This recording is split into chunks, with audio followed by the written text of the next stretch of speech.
মেয়েটি গোসল সেরে রুমে ঢুকে নিজের তোয়াল খুলে ফেলেছে, কিন্তু সে বুঝতেও পারেনি পিছনে এক দুষ্কৃতিকারী নিঃশব্দে দাঁড়িয়ে তাকে দেখছে।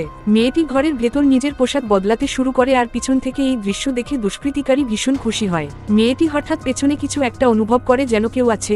ভয়ে দ্রুত ঘুরে তাকায়, কিন্তু কিছুই দেখতে পায় না, কারণ তার আগেই দুষ্কৃতিকারী দরজার ফাঁকের পেছনে লুকিয়ে পড়েছিল। এরপরে মেয়েটি বিছানায় ঘুমিয়ে পড়ে।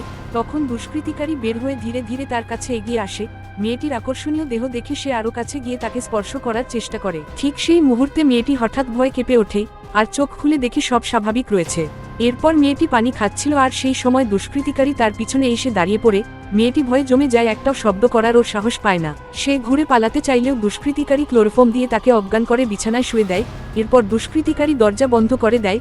এরপর সে মেয়েটির কাছে এসে নিজের মুখোশ খুলে ফেলে। দুষ্কৃতিকারী মুখোশ খুলে আস্তে আস্তে খারাপ কাজ করতে তার দিকে এগিয়ে যায়। ঠিক তখনই মেয়েটি হঠাৎ তার চোখে পিপার স্প্রে ছুঁড়ে মারে।